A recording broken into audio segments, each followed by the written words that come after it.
Alternating series are my favorite type of series. So an alternating series looks like this.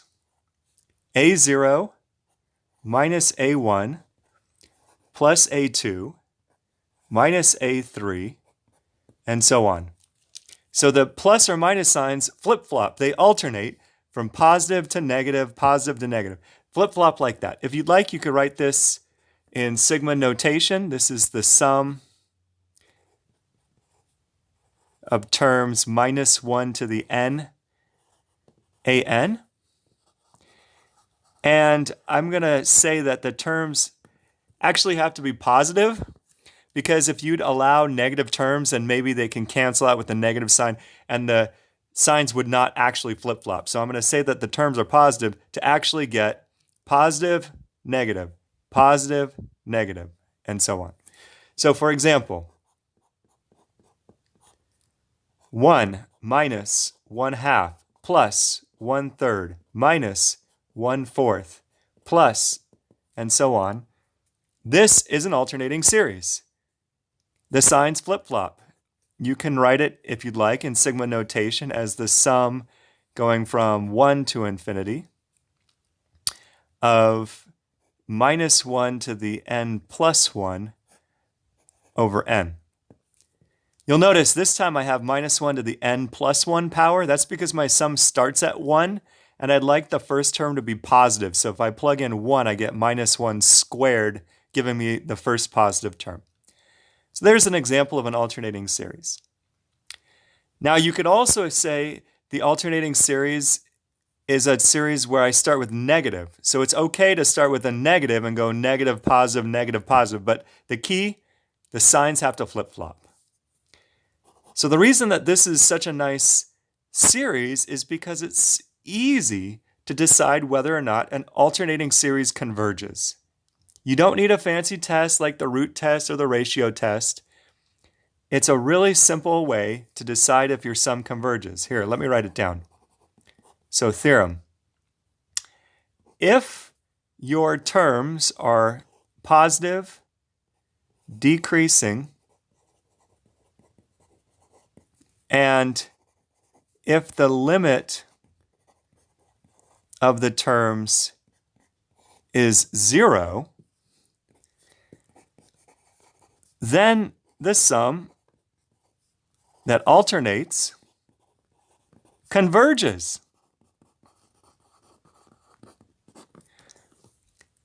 All you need to do for an alternating series is observe that the terms are actually getting smaller with limit 0. That's it. This is not the case with a normal series, but if the signs flip-flop, then if the terms get smaller, then the infinite sum converges. So here's an example where the terms indeed get smaller. This sum actually converges. So why could this possibly be the case? It's a nice reason, and it actually says a little bit more than what we need. So watch this. I'm going to look at the difference between the partial sum. So I'm going to add up the first, k terms. That's the partial sum. That's not the infinite sum. But I want to see how much that's different from the infinite sum.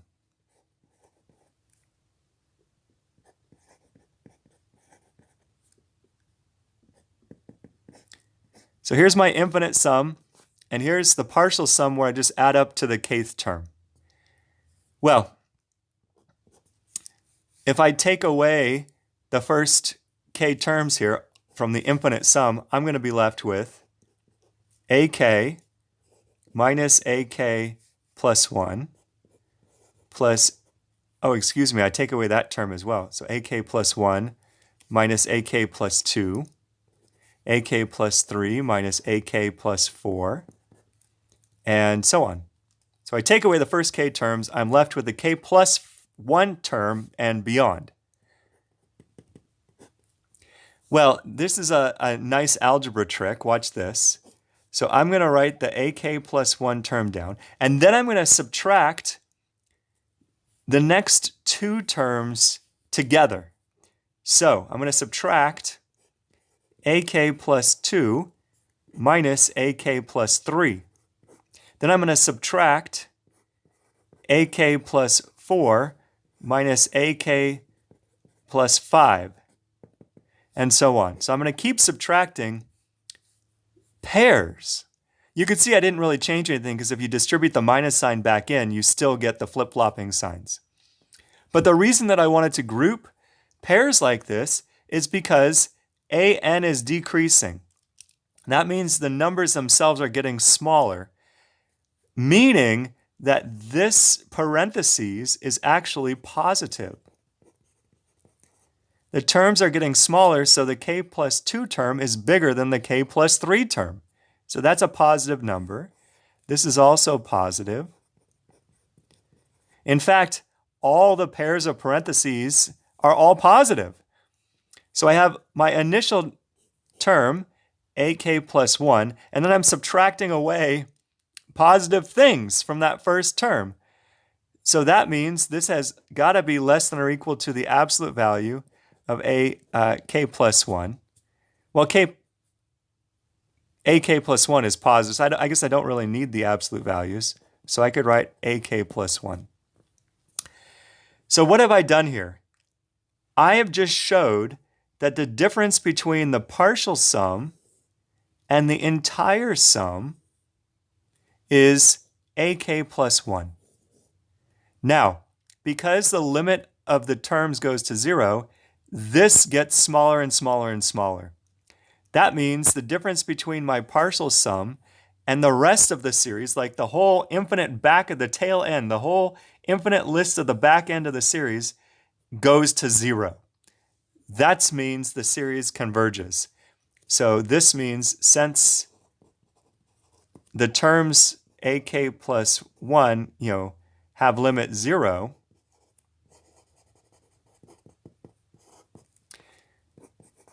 the series converges.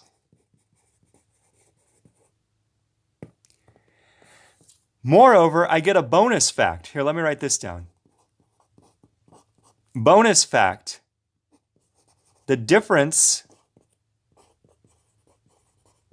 between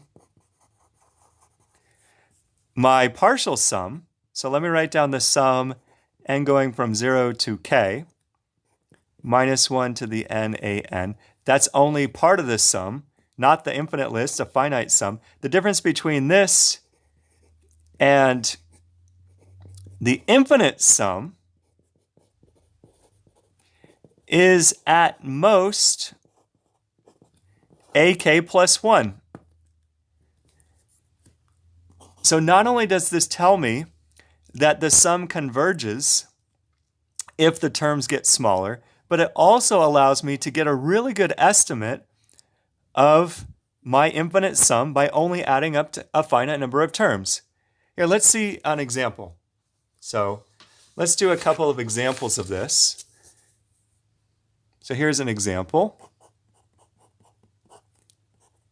The sum going from 1 to infinity, minus 1 to the n plus 1 over n, converges.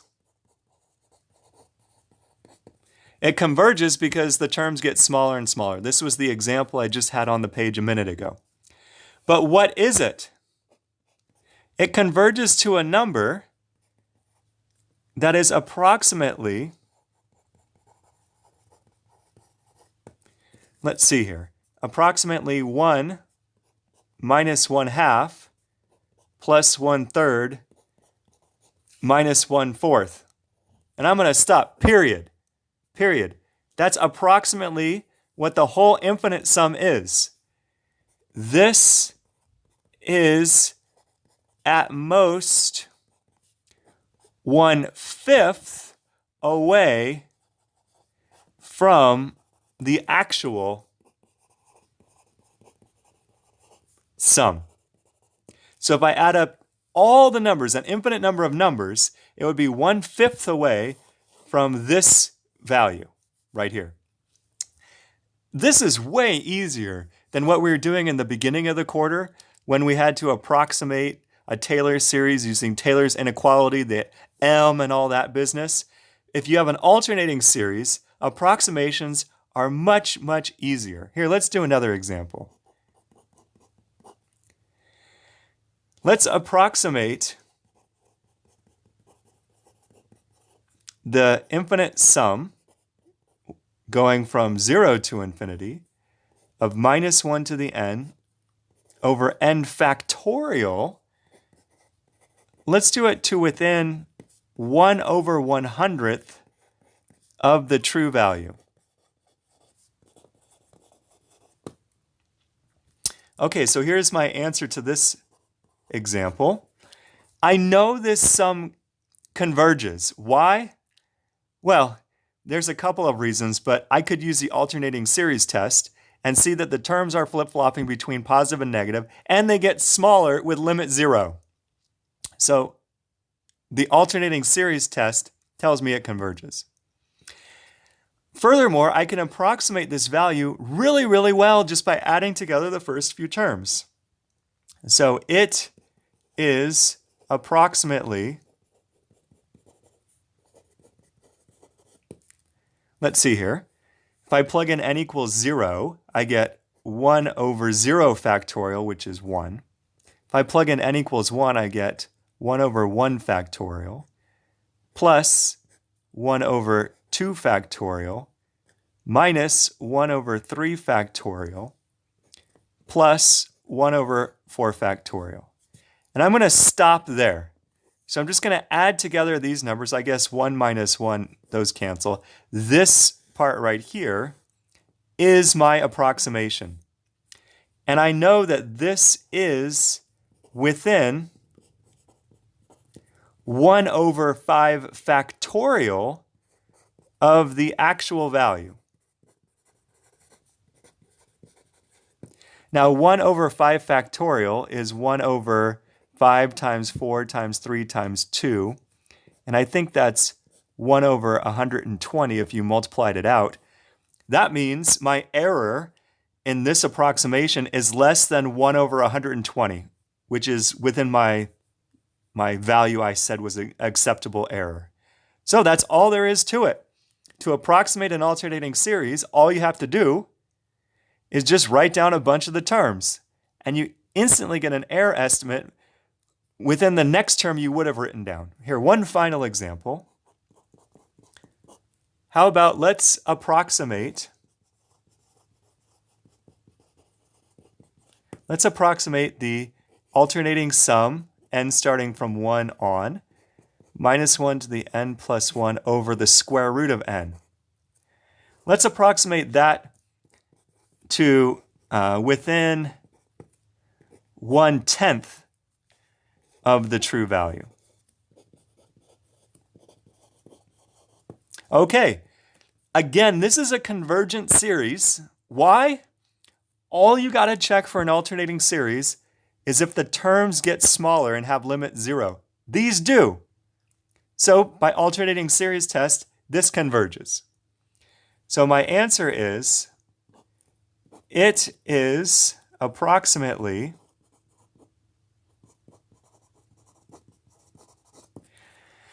one over the square root of 1 plus 1 over the square root of 2 plus 1 over the square root of 3. Oops, I got to alternate, don't I?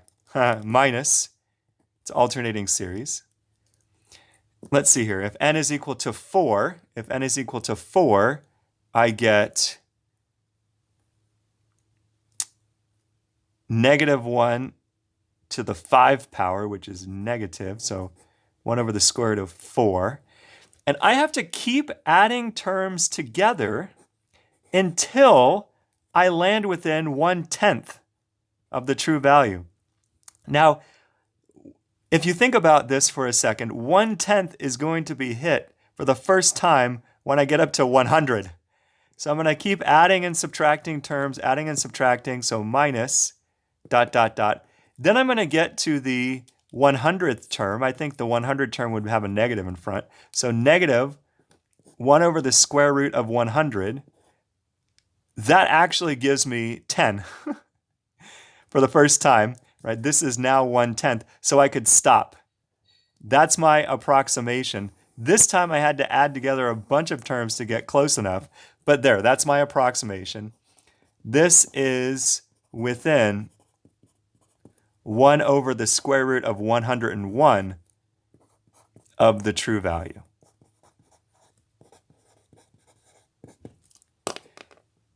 All right, great.